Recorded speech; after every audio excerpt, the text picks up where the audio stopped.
ሁለገቡ እግር ኳስ ተጫዋች ብርሃኑ በቀለ እሁድ ዕለት በኢትዮጵያ ቡና ላይ የማሸነፊያውን ጎል ካስቆጠረ በኋላ ያሳየው የደስታ አገላለጽ መልእክት ለማን ነው? ዛሬ የወቅቱ የኢትዮጵያ ፕሪሚየር ሊግ ድንቅ እግር ኳስ ተጫዋች ብርሃኑ በቀለ እዚህ ስቱዲዮአችን አብሮን ይገኛል።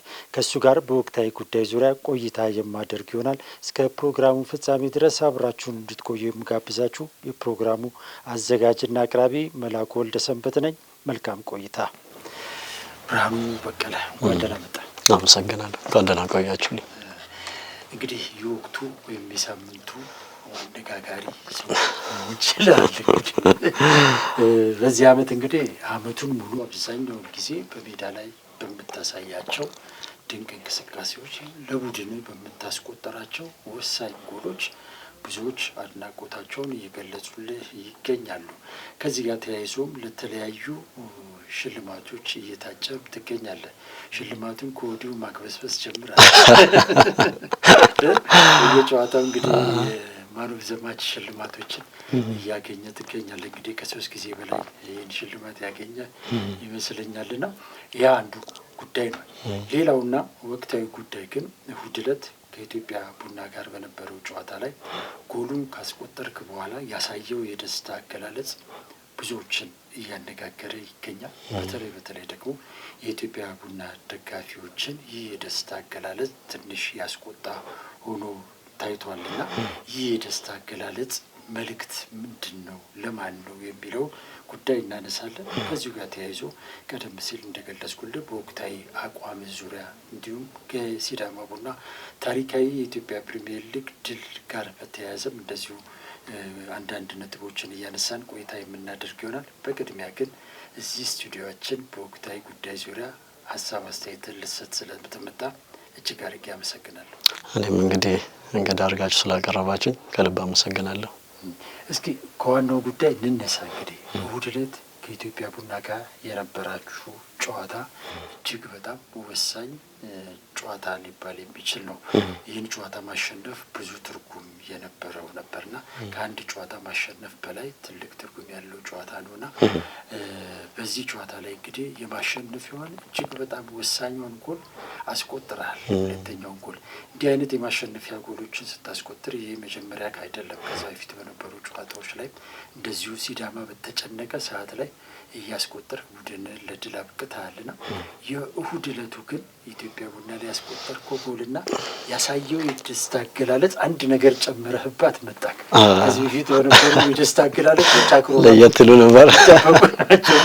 አሁን ግን አንድ ነገር ጨምር አድርገህባት አመጣና ያ የደስታ አገላለጽ ደግሞ በተለይ የኢትዮጵያ ቡና ደጋፊዎችን እጅግ በጣም ያስቆጣ ጉዳይ ሆኗልና እስኪ የዛ የደስታ አገላለጽ መልእክት ምንድን ነው ከሚለው እንነሳ። መልእክቱ መልካም እንግዲህ እውነቱን ለማውራት ያው የትላንትናው ጨዋታ ከኢትዮጵያ ቡና ጋር የነበረን ጨዋታ በጣም ከባድ ነበር።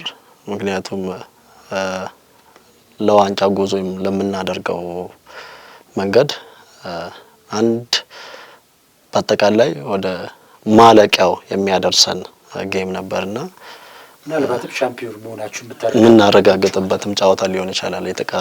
የተቃራኒ ቲሞችን ውጤት አይተንና አርሲ ነገሌ የሚጥሉ ከሆነ ሲዳማ ዋንጫውን ያረጋግጣልና እነሱ እንዲጥሉ ደግሞ የእናንተ ማሸነፍ ደግሞ ቀደም ብሎ ስለነበረ ጨዋታው ወሳኝነት ነበር። ማሸነፍ ተጽዕኖ ከባድ ነበር በጣም እና ከዛ እንግል ነበርና በእርግጥ ጨዋታው እንዳያችሁት ሜዳ ላይ የነበረው ፋይት እነሱም ያደረጉት ተጋድሎ እኛም ያደረግነው ተጋድሎ ለህዝቡ ለሚመለከተው ለተመልካች ሳቢ ነበር እና ምናልባት ቅድም እንዳልከው ጎሉን ካስቆጠርኩ በኋላ ያሳየሁት የደስታ አገላለጽ ትላንትና ታስቦ የተደረገ ነገር ሳይሆን መልእክቱ እንግዲህ ለቡና አይደለም ከመጀመሪያው ይሄን ነገር መልእክቱ ከዚህ በፊት ሐዋሳ ላይ በነበረው የውድድር ጊዜ ከመቻል ጋር ተገናኝተን ነበር እና ተፎካካሪያችን መቻል አሸነፈን 3-1 አሸነፈን። ተዛመነ በደጋፊያችን ፊት 3-1 አሸነፈን።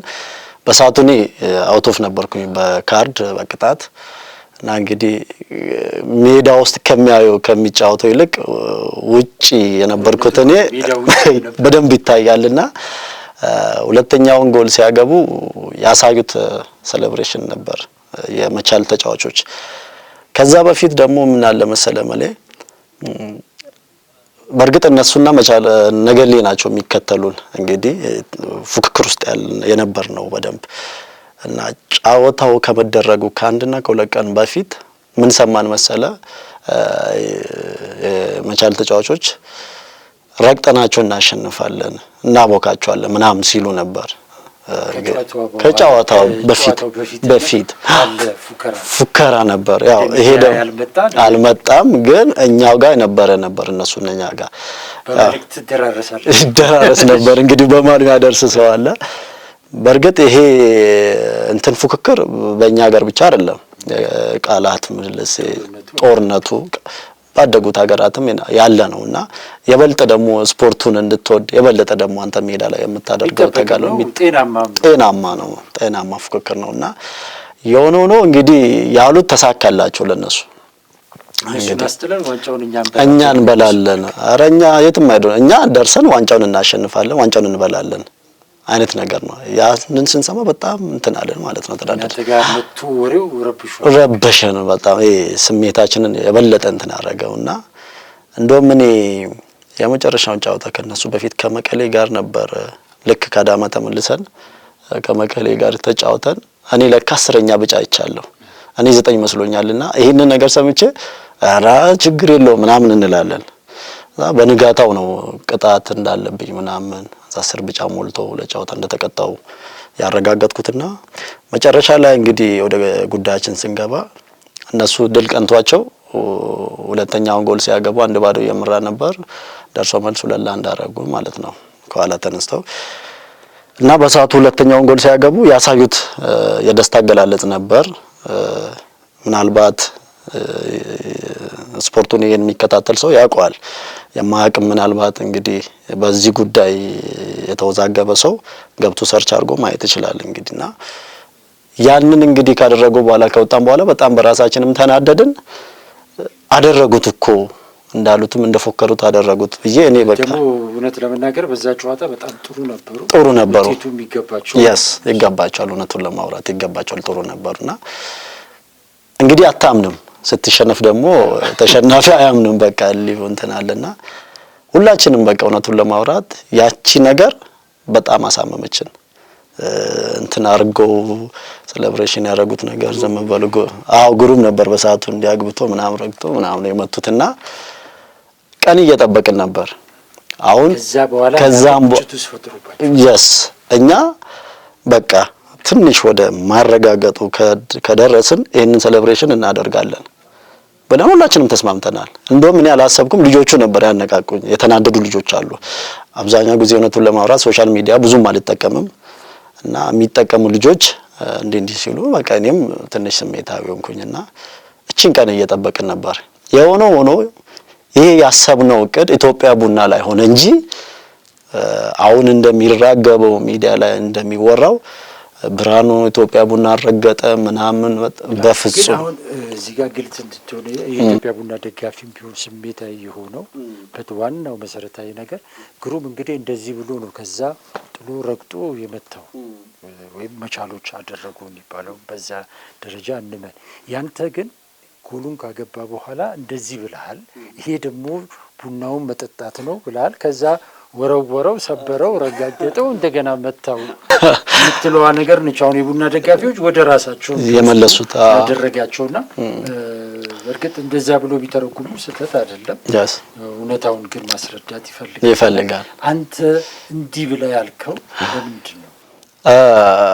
እውነቱን ለማውራት እኔ የታየኝ ይሄ የጥለዛው እንዲረግጦ የመጠለዙ እንትን ነው እና የመቻል ልጆች የዛኔ በደንብ አላየው መሰለኝ እንዲህ ነው ያለው ቪዲዮ እንዲለካ አሁን ደግሜ ሳይ ከዚህ ክስተት በኋላ ነው ያየሁት ምንድነው ያረኩት ነገር ምናምን እኔ እንግዲህ የራሴን አገላለጽ ነው የገለጽኩት ቀድመን የተዘጋጀንበትን ብዬ እነሱ እንዲህ ነው ያሉት ከዛ እንዲረገጡ ምናምን እኔ ምናልባት እንደዚህ ያሉ መስሎኛል የመቻል ተጫዋቾችና ምናልባት እንዲህ ብዬ እንዲህ ሴሌብሬሽን አደረኩ እነሱ ያንን ወስደው ቡና ነው እኛን ነው የሚመለከተው ምናምን። በነገራችን ላይ ማለ እኛም እኮ ቡና ነን ገብቷል።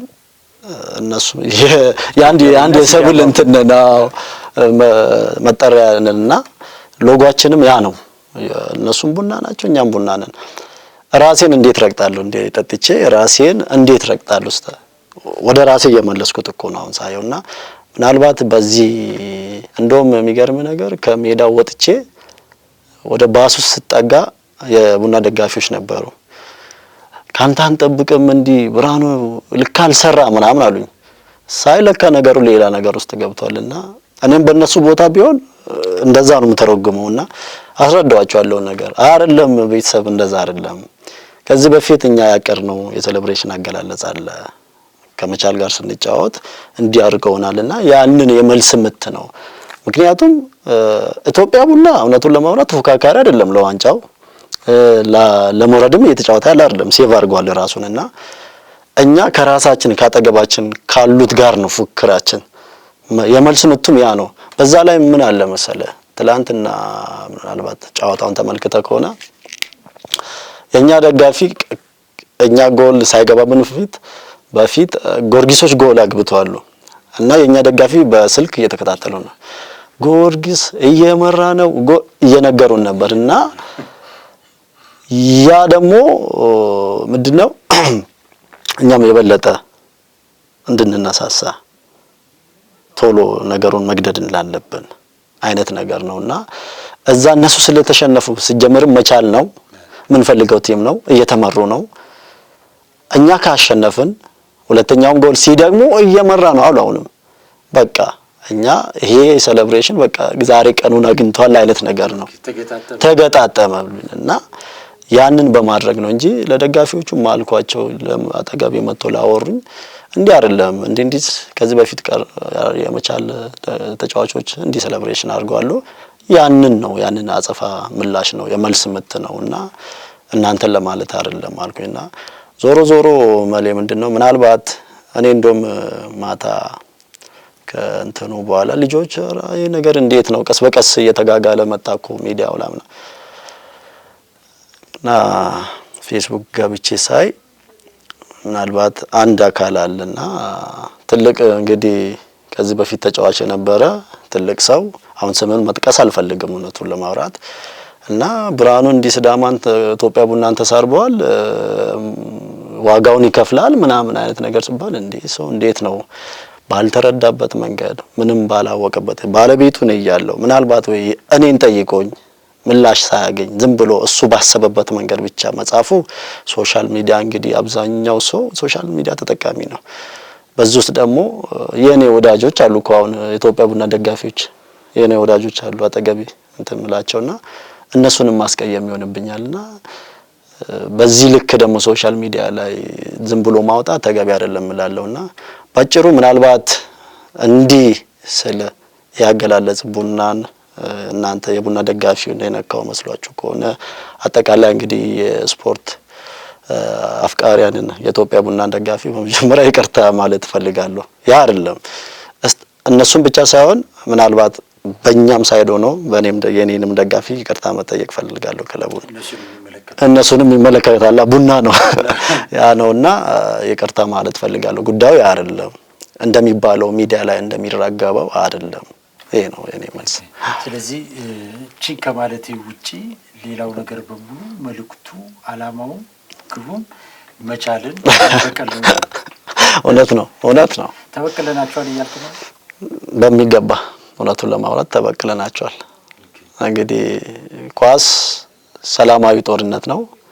በሰላማዊ ጦርነት እንግዲህ የምንፈልገውን አድርገናል። እስቲ ወደ ዘንድሮ ጉዳይ እንግባ። በዘንድሮ የውድድር ዘመን እንግዲህ ሲዳማ ቡና በታሪኩ ለመጀመሪያ ጊዜ ኢትዮጵያ ፕሪሚየር ሊግ ዋንጫን ማንሳቱን እንግዲህ ያረጋገጠ ነውና ምንድነው ያለው ስሜት? ከባድ ነው እውነቱን ለማውራት ስሜቱ። ለምንድነው ሲዳማ ቡና እውነቱን ለማውራት ለፍቷል፣ ብዙ ከሚገባቸው በላይ ለፍቷል። እንግዲህ እንደምታውቀው ስፖርቱ ላይ የቆየ ሰውና መለያንተና ታውቃለህ እዚህ ፕሪሚየር ሊግ ላይ ዋንጫ ለመብላት ምን ያህል አመት እንደጠበቁ በዛ ላይ ደግሞ ከዚህ በፊት የተገኘው ዋንጫ ከእጃቸው ተነጥቋል ደስታቸው ተበላሽቷልና ከለፉበት አንፃር አግኝቶ ከማጣትም አንፃር ስታይ ይሄ ዋንጫ ለህዝቡ ከሚገባው በላይ ወሳኝ ነውና ይሄንን ድል ደግሞ እግዚአብሔር ብሎ እንግዲህ በእንትን ስሌት አላለቀም እስከምንጨብጥ ድረስ እስከምናረጋግጥ ድረስ እንግዲህ እግዚአብሔር እርዳን እላለሁ። በዚህ እድል ውስጥ ደግሞ በዚህ ታሪክ ውስጥ እኔ መኖሬ ስሜ መኖሩ ከሚገባው በላይ ደስተኛ ነኝ እላለሁ። የሲዳማ ቡና የዘንድሮ ድል ቁልፉ ሚስጥር ምንድነው ብለህ ትላለህ? ቁልፉ ሚስጥር አንድነታችን ነው። አንድነታችን እኔ እንግዲህ የተወሰኑ አመታት ተጫውቻለሁ በዚህ ስፖርቱ ላይና የተለያየ ክለብም አገልግያለሁ። በዚህ ልክ የነበርኩባቸው ክለቦችም እውነት እንትን ነው እስካሁኑ መጥፎ ነገር አላጋጠመኝም። ሆሳናም ተጫውቻለሁ ሐዋሳም ተጫውቻለሁ ጥሩ ልጆች ባሉበት ቦታ ነው አጋጣሚ እንትን ያልኩትና ይበልጥ ደግሞ ይዘንድረው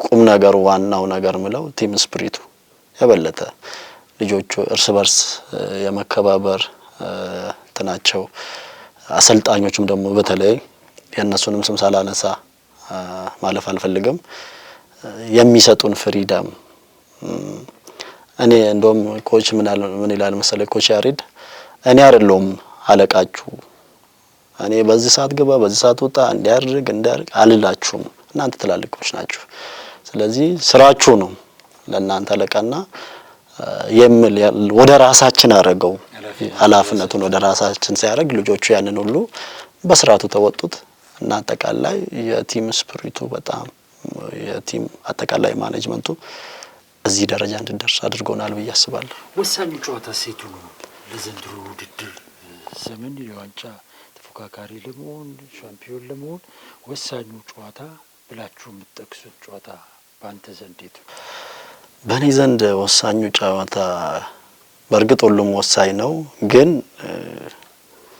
በአእምሮክ ላይ ያለ እስካሁን ካልከኝ የመጀመሪያው ሁለት ጨዋታ ነው እሱም የመጀመሪያው ከመቻል ጋር መጀመሪያ ሲዝን እዚህ የአንደኛ ዙር ላይ 2-1 ያሸነፍነው ጨዋታ ከመመራት ተነስተን እሱ ወሳኝ ጨዋታችን ነበር ያሬድ መጨረሻ ላይ ድንጋይ ያገባው ከዛ በመቀጠል ደግሞ የትላንትናው ነበር ምክንያቱም የበለጠ ወደ ማገባደዱ የደረስንበት ጨዋታ ነውና እነዚህን ሁለቱን ጨዋታ መርጣለሁ 2-1 ነው ያለ ከመመራት ተነስተን ነው ተመሳሳይ እንትን አለውና ሁለቱን ጨዋታ መርጥ ዘንድሮ እንግዲህ ብርሃኑ በቀለ ከሌላው አመታት በሙሉ ለየት ያለ ነገር ተመልክተንባል ሁለገብ ተጫዋች ሆነ ተገኝተሃል።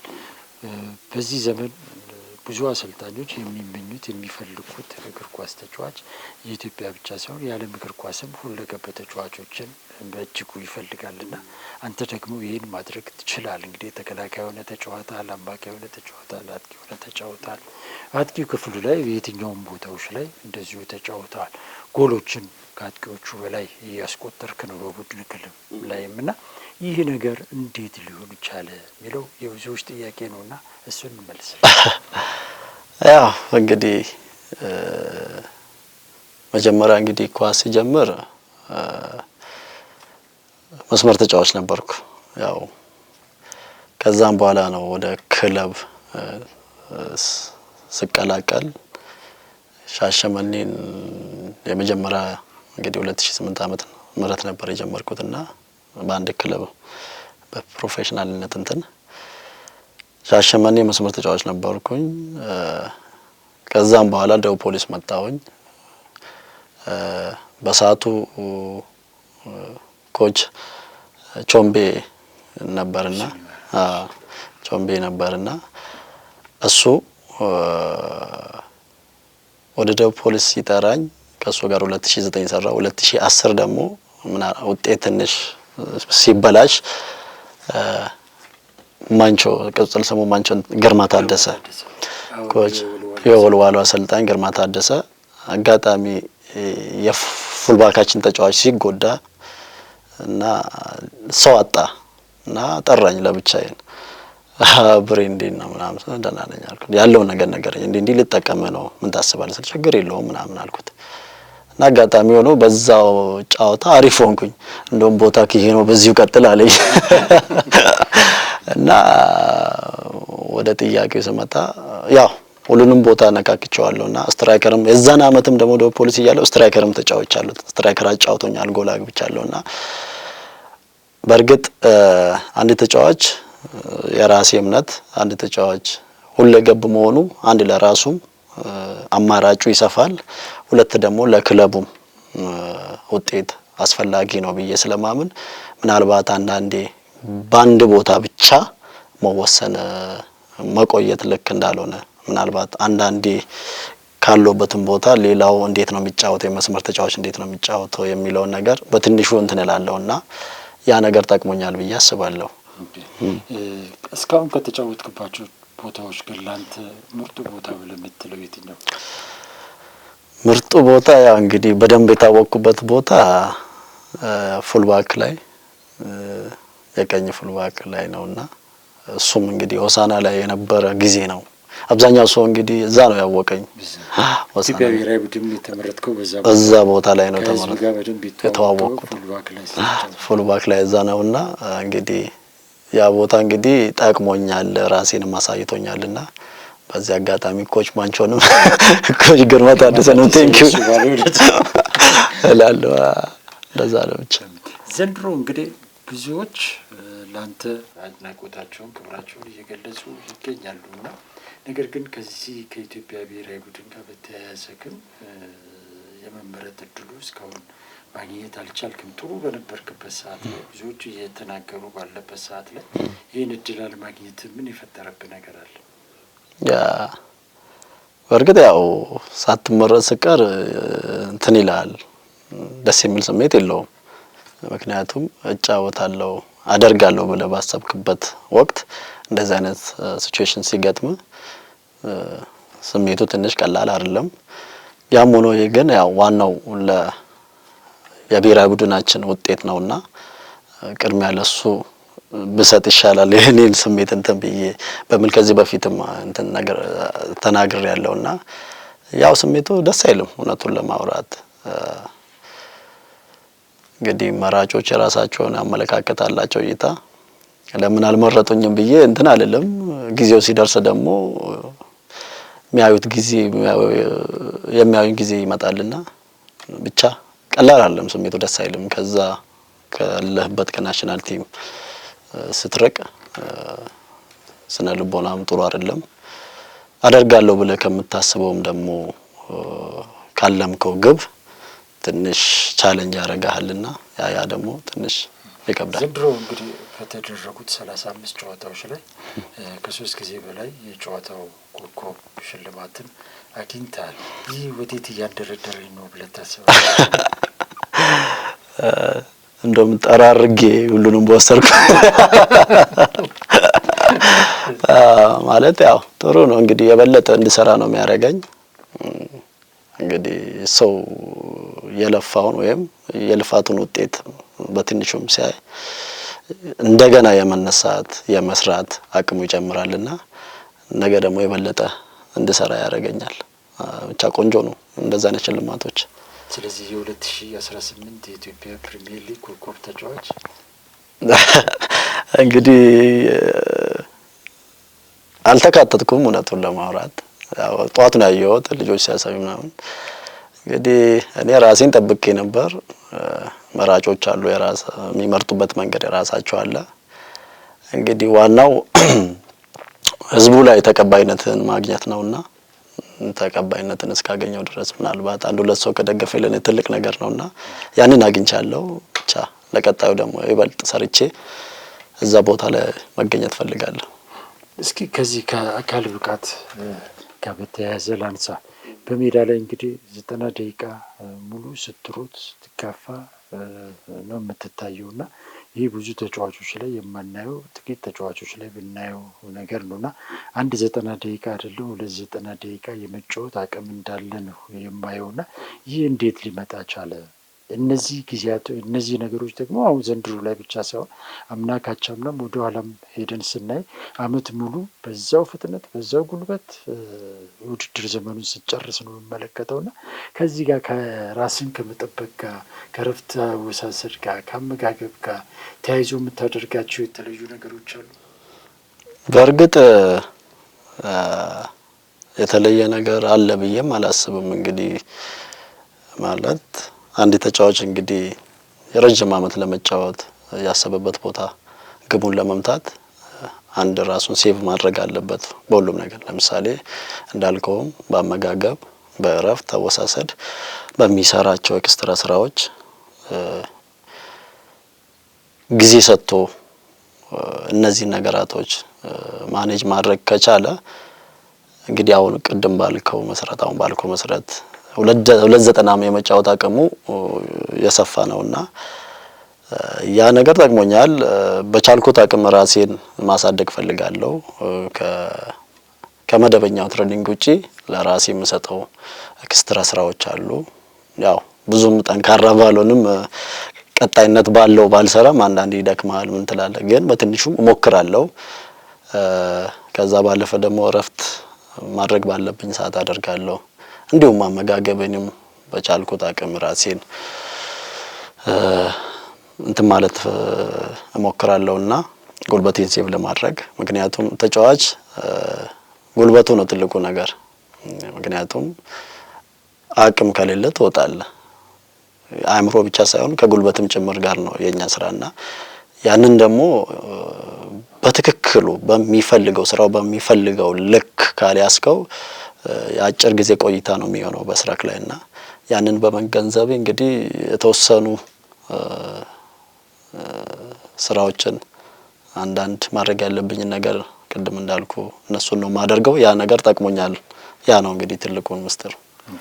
ከዚህ ከስነ ምግባር ጋር ተያይዞ እንግዲህ ብዙዎች በመልካም ስነ ምግባርክ ያውቀዋል። አሰልጣኞች፣ ተጫዋቾች ይህን ይናገራሉ። ቀደም ሲል አንተ እንደገለጽከው የኢትዮጵያ ቡና ደጋፊዎችም ከጨዋታ በኋላ ከአንተ ይህን አንጠብቅም ብለው ሲሉ የምታሳየው መልካም ባህሪ እንዳለ ነው የምረዳውና ከዛ አንጻርስ በዲሲፕሊን ስፖርተኛ ራሱን ማስገዛት እንዳለበት አምናለሁ።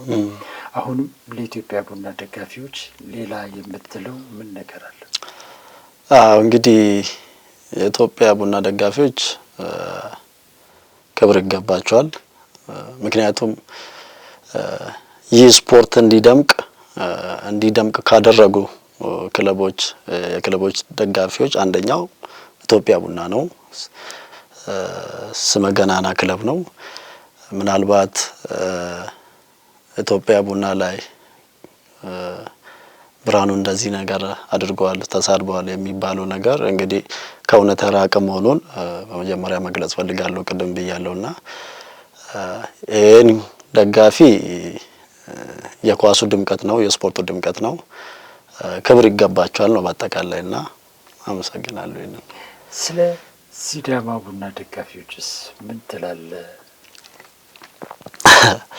ያ ሲዳማ ደጋፊ እንግዲህ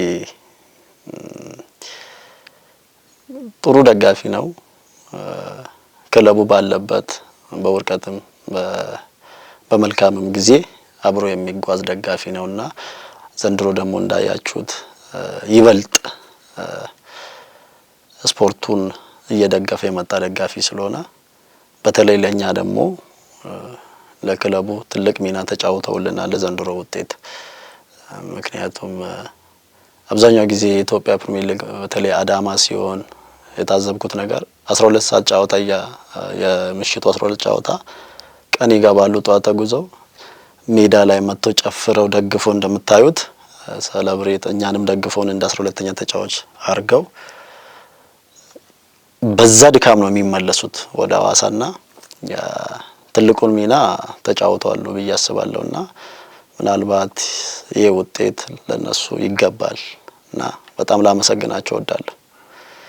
የሲዳማ ቡና ደጋፊዎች እንግዲህ በእሑድ ዕለቱ ጨዋታ ላይ እንደተመለከትከው ከኢትዮጵያ ቡና ከከተማው ትልቁ ክለብ ጋር የተጫወታችሁትና ነገር ግን በስታዲየም ውስጥ ግን በስቶ የሚታይ የነበረው ደምቆ የሚታይ የነበረው የሲዳማ ቡና ደጋፊ ነበርና ከቡና ደጋፊዎች በጣም በእጅጉ በልጠው የታዩበት ሁኔታ ነበር። ያ ስሜት ምንድን ነበር እናንተ ላይ የፈጠረው ነገር? በእርግጥ ያው ሲዳማ ቡና ደጋፊ ዘንድሮ ለየት ይላል። ቅድም እንዳልኩ ያው እንግዲህ ለየት ያደረገው ነገር አንዳንዴ በውስጥ ቁጭት ሲያደር ይበልጥ ያለን አውጥተህ ነገሮችን እንድትጠቀም ያደርጋልና ያምናው የዋንጫው ጉዳይ በጣም ጎርቷቸዋል። በቃ የበቀል አይነት ነገር ነው እነሱም እያሰቡ ያሉትና በዚህ ልክ ነው የተነሳሱት። ትላንትና ደግሞ በዚህ ልክ ሜዳ ላይ ተገኝተው እኛን በመደገፋቸው እንደውም ውጤቱን የቀየሩት እነሱ ናቸው ብዬ አስባለሁና ብቻ